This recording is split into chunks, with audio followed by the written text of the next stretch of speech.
clair. Hop, pas pris. Salut, bon bah là ça va être la suite du remontage de la Kashima Fox 38. J'ai reçu, ils ont été super sympas et très rapides, X1 Racing. Je vous conseille gravement de les contacter parce que cette huile elle est bien. Elle est tip top. Il m'a expliqué qu'en gros, cette huile-là, plus d'être fabriquée en France, elle est multi-usage. J'entends par là qu'en fait, normalement, chez Fox, il y a une huile à droite et une autre huile à gauche. Il y a une partie pneumatique et une partie hydraulique. Les deux n'ont pas la même huile. Celle-ci peut faire les deux. Ça me permet d'acheter qu'un seul bidon et de faire tout avec. J'ai pu démonter la cartouche. On va regarder ça. J'ai démonté la cartouche parce que de toute manière, bah, il faut la nettoyer. Il faut nettoyer ça, la purger. Donc ça, c'est fait. Et ce qu'il y avait dedans, bah, c'est là.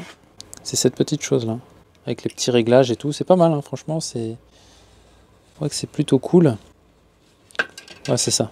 Donc ça, c'est démonté. Je sais pas ce qu'il a fait avec. Peut-être il l'a démonté avec les dents. J'ai remonté, j'ai profité pour remonter la partie ici du fourreau dans les plongeurs à l'intérieur. Donc ça, c'est la partie, si je me souviens bien, pneumatique. Ça va juste arriver en butée pour éviter que la fourche se retrouve en dehors du châssis, quoi, tout simplement. Donc le châssis, il est là.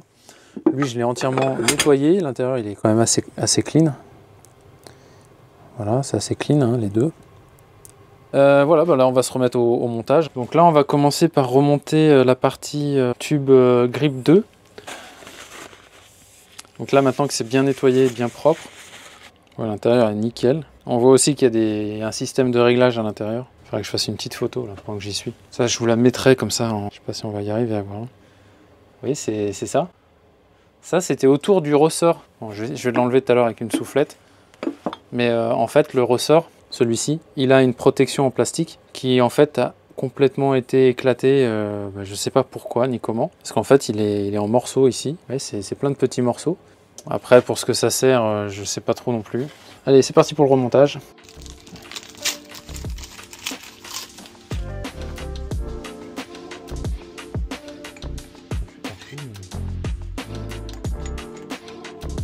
Donc ça, de toute manière, faut le mettre ras la gueule. Je remets un petit peu comme ça.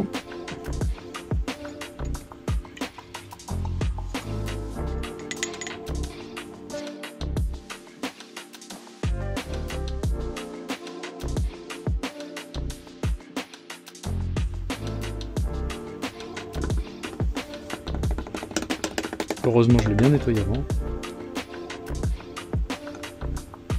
Pourquoi je fais ça? Tout simplement pour que les joints ne s'abîment pas quand je vais l'insérer. Voilà, comme ça.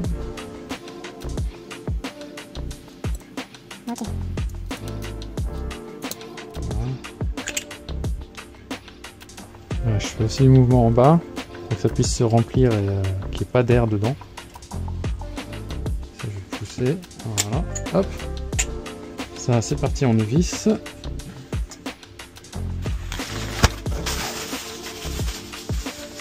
Alors là j'ai serré dans l'étau, mais c'est avec des bouts caoutchouc, j'ai pas fait ça comme un taré, parce que ça faut surtout pas le mettre ovale, sinon il y aura toute la partie amortisseur qui sera fichue. Donc là pour le moment je le visse comme ceci, terrible long, voilà c'est bon, là je suis à fond. Bon là on va lui mettre ras la goule.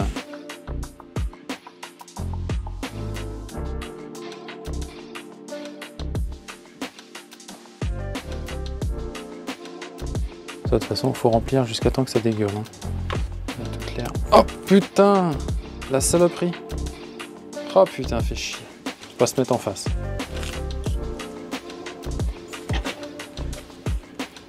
Allez, voilà.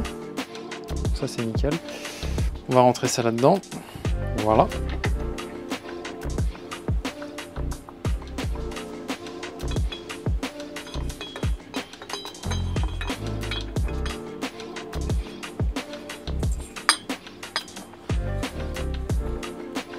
Pas obligé de serrer à fond, je pense ici, c'est juste pour faire comme ça. Un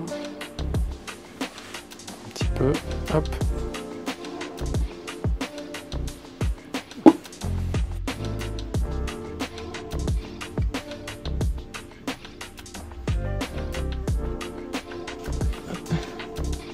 Là, faut pas se tromper entre le devant et derrière. Donc là, on est bon. Là, on est bon.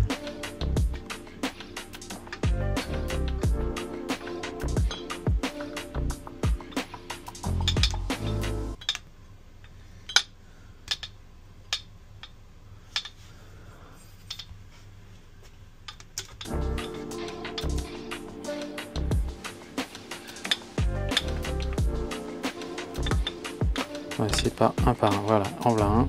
Voilà, et de deux. Maintenant on fait gaffe. Voilà, ça rentre nickel. Alors, il y en a un qui a pu sortir et l'autre je pense qu'il a dû se planter. Non, presque, pas tout à fait. Voilà, nickel. Et bah, quand on en arrive là, on va repousser légèrement le tube. Et ce qu'on va faire, c'est introduire un peu de liquide à l'intérieur.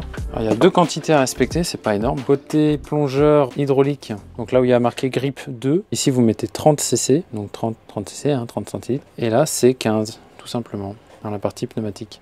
Donc 30 du côté du grip, donc ça c'est 10, donc je mets 3 fois ça. C'est très simple, 10 une fois, 10 deux fois, et 10 3 fois. 10 et 15. Bon bah c'est très facile, hein. C'est pas dingue mais c'est facile. Bah nickel. Nettoyant frein, on nettoie tout. Le petit joint qui va bien, donc ça on peut le serrer. C'est du 10.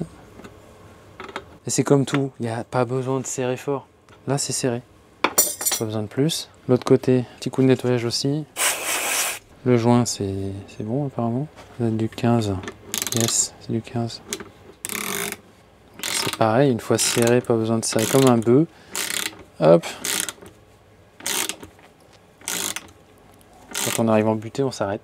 Voilà, là on arrive en butée. Hop, juste un petit coup là. Petit 10 degrés, même pas. Et on nettoie. Et voilà, ça c'est fait. Voilà, là c'est nickel. Là on va remonter. Ça c'est en premier comme ça. Voilà, nickel. Ça fonctionne. C'est déjà graissé et tout ça, donc ça c'est bon. Je vais pouvoir le remettre dans le bon sens, tant qu'à faire. On va le tourner. Et donc là, je vais prendre la petite clé Allen qui va bien. On dirait bien du 2. Je revérifie où j'en suis. C'était comme ça. Ok. C'est bien de tester parce que... bah, on sait jamais. Hein. Voilà, là il est bien. Ça c'est pareil, pas besoin de serrer fort. En plus, même si tu le perdais, je veux dire, il reste dans la boîte, il peut pas aller bien loin. Bon là, les réglages, j'ai rien touché, j'ai remis comme c'était d'origine. On verra si c'est à régler plus tard, mais on n'est pas trop mal, je veux dire. Par contre, lui, hop, je vais enlever la merde qu'il avait autour. Voilà, c'est mieux. Voilà, la partie dessous, c'est fait. La partie milieu, c'est fait.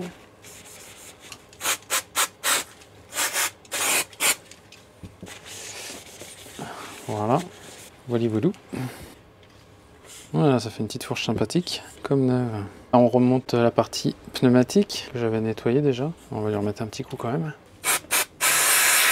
Peut-être pas obligé de faire pareil, hein, mais donc là, je vais remonter ça et puis ça va être réglé.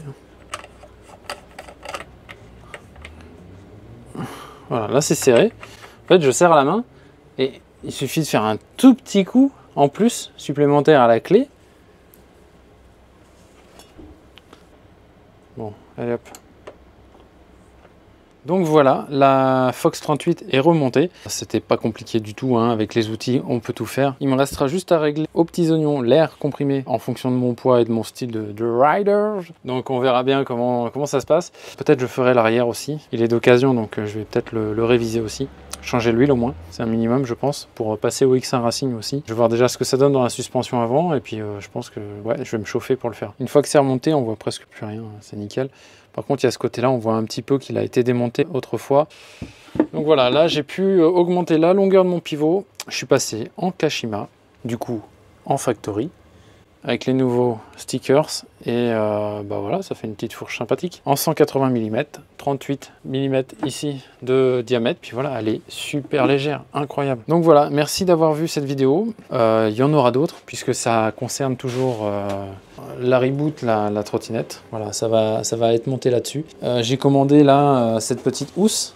C'est pas mal ça pour l'hiver. Ça permet de pas trop donner froid à la batterie et en plus ça la protège un petit peu des intempéries. Donc ça va être changé et puis de nouveau là-bas la fourche ici, je vais les changer avec l'autre. Je vais aussi vous faire une petite vidéo sur les freins Hope. Je vais faire la vidange des freins, donc je vais changer le liquide. Donc je vais passer tout en dock 5.1 et puis faire la purge. Donc c'est un truc tout con, hein. C'est vraiment très facile. Donc voilà, merci, à très bientôt, ciao.